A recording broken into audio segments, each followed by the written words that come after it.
Cameroon has contributed her own quota to commemorate the 18th edition of World Refugee Day this Wednesday, 20th of June. An uncomfortable situation that any other person could be exposed to, and the world now counts close to 68 million refugees, Cameroon included. We Are Together, a non-governmental organization, has reminded the company in charge of collecting waste in the city of Douala, Izakam, to carry out their responsibility and duty as expected. They were speaking this morning at the company's headquarters here in Douala, denouncing the inhygienic conditions of the economic capital.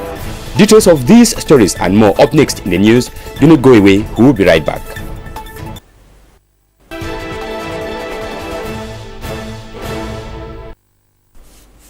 Good evening, ladies and gentlemen, and welcome to this primetime edition of the news here on DBS Television. Today is the 20th of June, 2018. We begin with this sports brief. The match pitching Iran versus Spain is on her half-time, and the scoreline situation is no goal on either side. We'll be updating you as the match unfolds. Cameroon has today joined the international community to celebrate the 2018 edition of World Refugee Day. This 18th commemoration in Douala was marked by an appeal for more support from the United Nations Refugee Agency and her partners. Ate Bonaventure completes that story in this report. We live in a world full of violence, and this violence and fear of persecution has pushed people to flee their homeland in search of a safe and secure place. According to the United Nations, at least 20 people leave everything behind to escape war, persecution, or terror each day. Commemorative activities marking the 2018 UN Day for Refugees in Douala took place at the Littoral Regional Governor's Office under the theme, "With Refugees, Let's Sign the Petition." It was an occasion for this vulnerable population to spell out their daily challenges and preoccupations, some of which include difficult access to decent jobs and lodging facilities. We have diploma to get job and to take care of our family. If we don't have a job, we don't have money to take care of our family, but it's dangerous for us. And the big situation is you have to be autonomous to get a job, or even do business, because you lost all we have in our country. The lack of residence permits by the over 5,000 urban refugees also constitutes a major problem, as their refugee cards are often rejected by some banking institutions and telephone companies, making it difficult for them to communicate or do money transfer. The regional representative of the UNHCR for the Littoral region says the refugees in this part of the country have not been forgotten. They are included in national program in terms of development program, so they are not different from the national citizens. The refugees, through their spokesperson, thanked the Cameroon government for opening its doors to over 73,000 refugees, majority of whom come from Nigeria, Central African Republic, and the Republic of Congo. The Refugee Agency for the past 2 years has been facing serious financial problems due to the fact that main donors have stopped contributing, giving the organ no choice than to limit her social actions. And the budget is small, and it's big problem to the HCR to manage the refugees in Douala, but it's a big problem. The significance of celebrating this day lies in its humanitarian goals. Refugee crisis is one of the most alarming problems facing humanity. Thus, the United Nations decided to celebrate the Day of Refugees to harness support of the international community in order to address refugee problems, make people know about their plight, and advocate for their well-being. Inasmuch as there are refugees in Cameroon, there are Cameroonians who are also refugees elsewhere. Izakam has been urged to top up measures and ensure that the city of Douala is as clean as expected. This call was made this morning by an association known as We Are Together here in Douala, as they rallied in front of Izakam premises to denounce the inhygienic condition of the town. Wamba Tansi Mirabel completes that story in this report. The Bassa neighborhood in Douala was the scene of action this morning. The We Are Together Association, known in French as On Est Ensemble, rallied at the gate of Isakam with placards denouncing the unhygienic state of the town, urging them to step up measures to keep the city clean. Members of this association from the Dido, Bepanda and Bassa neighborhood say they are tired of the filthy state of their quarters. We have come here at the company several times to remind them, because the city is very dirty, especially in the quarter. The deaths are just unbearable. This lady pinpointed an unfortunate incident of her son who had an accident because of excessive filth that had invaded the road. My son in the nursery school had an accident on a bike because the dirt was all over the road and the driver, while striving to escape, tumbled with him. Some even carried a trophy indicating that the unhygienic state of the town has earned the 2018 award. Members of this association say they have been here severally to remind the company of ensuring the cleanliness of the town, but it seems all calls have been falling on deaf ears, reason why they have decided to take such an action which is coming just 2 weeks after the said company received 55 trucks from the 211 that were imported to ensure that Douala regains sanity. A situation others say the truck may still be undergoing some mechanical adjustment. Yet some say if this is the case, then temporary measures must be implemented to spare the city dwellers from inhaling pungent smells every now and then, and others who are even sick.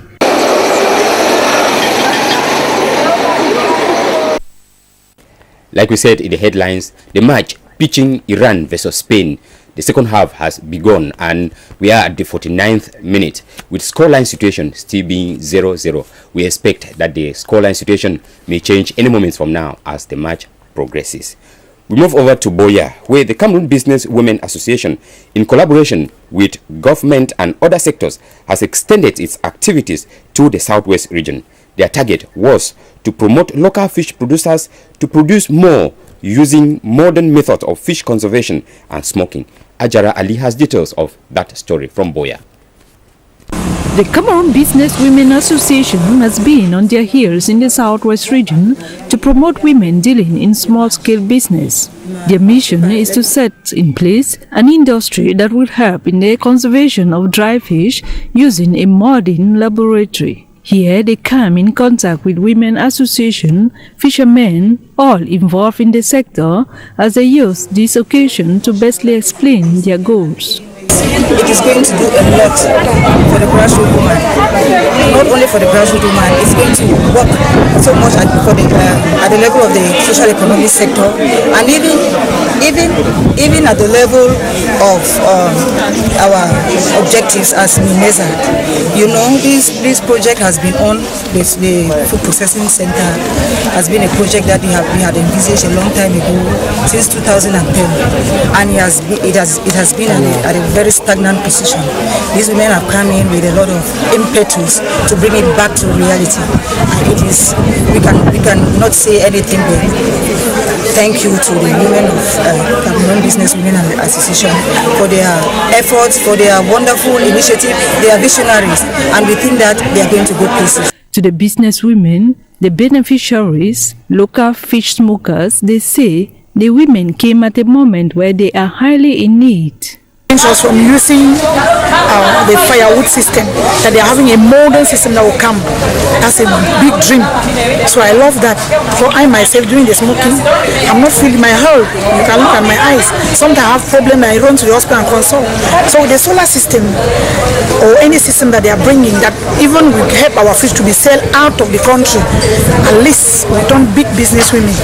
Visiting the site to see what has been set in place made up part of their visit. The local women equally seized this platform to ask for more, as they say their cry is not only conservation, but they equally need capital to produce more. A case in point where the president assured them that in the future they will have more to produce. fish farms and some piggeries were equally visited by the women to show their proof of hard work. From the southwest region, we move to the north of Cameroon, where the UNICEF representative in Cameroon, Jacques Boya, has paid a working visit to the north region to have a first contact with the administration as well as the institution's partners. Different health facilities were visited where mothers were sensitized on how to detect signs of malnutrition. Jalo Buba has a report. Over 40,000 children are said to be suffering from malnutrition in the North region, which is one of the 4 priority regions benefiting from UNICEF assistance. It is for this reason that UNICEF representative in Cameroon, Jacques Bois, carried out his first contact visit in the region to see for himself the prevailing situation on the ground. During the visit, he witnessed sensitization campaigns in which mothers were being educated on how to detect early signs of malnutrition and also how to prepare rich pap for the children. There are over 189 health units assisted by UNICEF in the North region. We zoom over to the East region. The Opanyong division in that part of the country has just hosted the coordination meeting of administration and security officials of the region. Governor Gregoire Mvogo presided at the meeting, as Philip Sote reports. The first 6 months of 2018 under the scanner in the East region, one in which the administrative and security officials of the region gathered round Governor Gregoire Mvogo to take stock of the socio-economic and political situation of the region. The security situation of the region is improving. The economy is doing well. What we told senior divisional officers is to be vigilant. Be vigilant. Why? Because you know that the conflict in Central African Republic is not yet over, and that in the next month we will have elections in our country. The Opanyong division, in which the coordination meeting was taking place for the second time since Governor Gregoire Mvogo took over command in the region, is one of the areas with intense economic activities. The governor used the occasion to remind the officials that elections are around the corner in the country, and this calls for the involvement of each and every one. Problems raised during the meeting included power cuts, some educational drawbacks, and some council projects that were experiencing some hitches. We remain in the East region. The 2017 Administrative and Revenue Management account for Lumiere in the Opanyong division has been evaluated, voted, and adopted. Raul Uliabia tells us that it is an account that has carried out about 75% of project envisaged. Her reports. Administrative account for Lumiere Council is said to have realized about 75% of its developmental project. This was revealed during an ordinary session of councillors who met recently to vote and adopt the administrative and a revenue management account for the municipality. The session gave the opportunity for the mayor to present a balance sheet of their developmental projects that have been realized, as well as present those that are in a pipeline. It was observed that the municipality has been provided with some water points, solar energy, and others. However, much is still to be done, given that it is a local community that is mostly dependent on farming. Thus, the farm-to-market roads need to be constructed, health centers, plus others. At the vote of the 2017 account, it was realized that there was a surplus of about 153 million francs CFA for revenue surpassing expense. In the course of the session, the mayor called on his collaborators to be more active and serious in what they are expected to do, given that the 2017 account was programmed to carry out and complete the 2016 projects for the council in the Lumiere division. Projects such as education and the amelioration of the living condition of the population. The representative for the Upper Nyong Division, a prefect, while presiding the event, invited the executive to put all in place so as to achieve the realization of certain projects already in the pipeline, most especially the completion of the council building. Like we said in the headlines, the scoreline situation between the match Iran versus Spain has changed, with Spain taking a lead over Iran by 1-0. The goal came at the 56th minute. We'll keep you informed as the match unfolds in the course of the news. We come over to the Littoral region, where the second edition of the promotion of Living Together has taken place in Edea. This time around with the Minister of Transport, Ngale Bibeye, calling on parents to cultivate in their children the spirit of love, solidarity, and peace for a better Cameroon. Seka Zubairatu has details.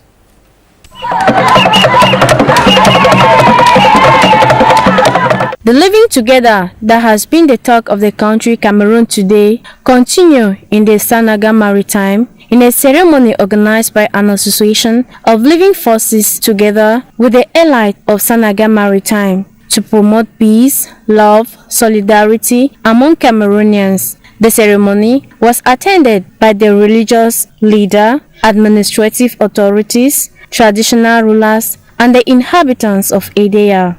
The initiative of this ceremony was due to the Anglophone crisis that has been going on for more than a year, in which so many people have lost their lives. Reason why the Minister of Transport, Ngale Bibeye, in his speech first asked for a minute of silence for those who have lost their lives. Then continued by saying that they have given a listening ear to each and everyone's preoccupation, and it is time to give to Caesar what belongs to Caesar. He equally called on Cameroonians to take responsibility by promoting the spirit of living together, while saying that it is not a thing of one person who is the President of State, His Excellency Paul Biya, but a thing of all Cameroonians. Mr. Ngale Bibeye extended his gratitude to those who have answered present, most especially to the traditional rulers who came a long way to make the ceremony a success. The fight against living together in Cameroon is said to be a challenge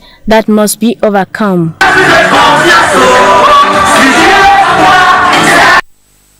Living together then is a concern for all of us. Music is the most universal of the performing art and is found in every society. Here in Cameroon, genre and rhythms like Makossa, Bikotsi, Minjang, Njang play an important role in promoting the culture and tradition of the people. Our staff lady, Vanessa, tells us more.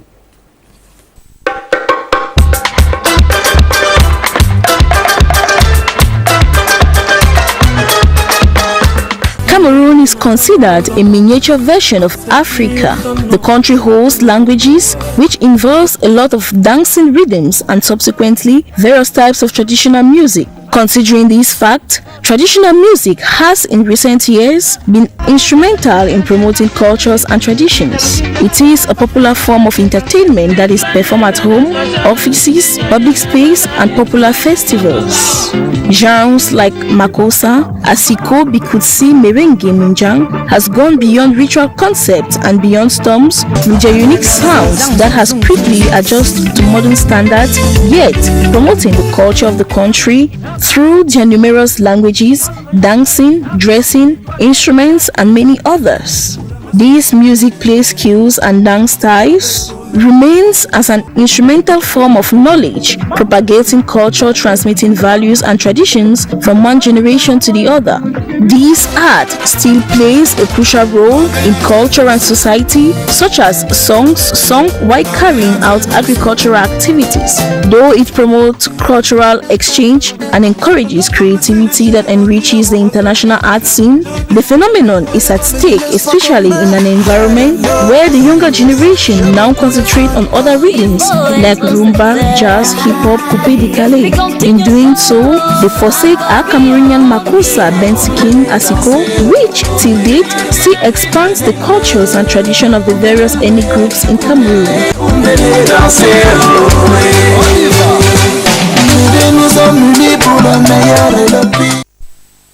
Our culture is our identity. On our foreign page, we go to the USA, where the United States has withdrawn from the UN Human Rights Council, saying the organization has failed to achieve its stated goals. On making this announcement Tuesday, the Secretary of State Mike Pompeo and the ambassador to the UN Nikki Haley accused the council of political bias. We have details with VOA correspondent. U.S. withdrawal from the UN Human Rights Council comes after the organization voted last month to investigate the deaths of Gaza protesters by Israeli forces. It also comes amid growing criticism of the new U.S. policy of separating illegal immigrant parents from their children at the U.S. border with Mexico. But the Trump administration has considered leaving the council for at least a year. As President Trump said at the UN General Assembly, it is a massive source of embarrassment to the United Nations that some governments with egregious human rights records sit on the Human Rights Council. While not addressing the administration's policy on migrants, Pompeo said the United States will not be lectured by organizations whose members include human rights offenders such as China, Cuba, and Venezuela. The United States, which leads the world in humanitarian assistance, and whose service members have sacrificed life and limb to free millions from oppression and tyranny, will not take lectures from hypocritical bodies and institutions as America selflessly give their blood and treasure to help the defenseless. Haley accused the council of what she called chronic bias against Israel. Earlier this year, as it has in previous years, the Human Rights Council passed 5 resolutions against Israel, more than the number passed against North Korea, Iran, and Syria combined. The U.S. envoy said the council is motivated by political bias and not by human rights. She said U.S. efforts to reform the organization have been blocked by countries who are not free and don't want to be scrutinized. She named Russia, China, Cuba, and Egypt. We take this step because our commitment does not allow us to remain a part of a hypocritical and self-serving organization that makes a mockery of human rights. Critics say the U.S. withdrawal will enable countries with poor human rights records to rewrite the Council's agenda, allowing erosion of rights worldwide. Haley and Pompeo said the United States will continue to lead on human rights from outside the UN organization. Zlatica Hoke, VOA News, Washington. In sports, football, we talk about the ongoing World Cup. And the 2018 World Cup in Russia is attracting billions of visitors worldwide, many of them in Africa. As the best footballers in the world battled it out to be crowned champions, Africans back home, like in South Africa, are putting aside their national differences and are backing up all the teams from the continent, albeit their performances so far. We have details courtesy VOA. It is Saturday night at the bar, and South Africans have been treated to a special weekend with exciting rugby and soccer games taking place back to back. For rugby fans, the Springbok rugby jersey is a clear indication of who you support. But for soccer fans, it does not really matter what shirt you wear as long as you are backing an African team. So I'm supporting Nigeria because it's obvious, it's an African country, we need to boost them, Let's go white and green. Even though the South African soccer team failed to qualify for this year's World Cup, many fans of the game feel that any African win is a win for the continent. In recent years, South Africa has seen several xenophobic attacks on foreign communities. But events like the World Cup help people realize that they are part of a community, explains analyst Kelebogile Lipele from the Institute of Race Relations. I think it's a lot to ask from just a game of match to bring people together, but at the same time, we can look at it in the sense that a sporting event or the game itself is requires a team. Requires people to coordinate the event. It requires people to coordinate for team players to communicate. So I would say proper communication from team members would be something that as people, as citizens, we look at, depending on each other, realizing what each person plays, in the team, the role that every member of the citizen plays. Back at the bar, Nigeria struggles to put up much of an attack as they fall short against a talented Croatia team. But fans try to stay optimistic. We're going to win the World Cup. It would be nice if an African team won, but yeah, I'll probably be Belgium. One loss does not mean an exit yet, and with lots more soccer to come, there's still a chance an African team can win the World Cup or the continent. Sahir Kasim for VOA, Johannesburg, South Africa. That was the beat we put together in this edition of the Primetime News here on DBS Television. It was our pleasure having you as part of us in the news, in which we heard about the world shining a spotlight, like we have in those images behind, on refugees, and Cameroon has contributed her own quota to commemorate the 18th edition of World Refugee Day. This uncomfortable situation can come to any other person, and he could be exposed to it, and the world now counts close to 68 million refugees, Cameroonians included. In the second part of our lead, we heard about a non-governmental organization known as We Are Together calling on the company that is in charge of collecting waste in the city of Douala to carry out their responsibility and their duty as expected. They were speaking this morning at the company's headquarters here in Douala, where they denounced the unhygienic condition of the economic capital. And in sports, like we began, Portugal, the match pitching Portugal versus Morocco ended 1-0 in favor of Portugal, and the match between Uruguay and Saudi Arabia ended 1 in favor of Uruguay against Saudi Arabia. Now the ongoing match between Iran and Spain is 1 for Spain and no goal for Iran. We are close to the 70th minute, and the match may change as the match unfolds. We would see what the results would look like at the end of the match. Ladies and gentlemen, the next newscast will come up at 9 p.m. with Luc Serge Didier Nang in the French language. As for me, we'll be together again tomorrow for what would have made news at the same time. Until then, good night.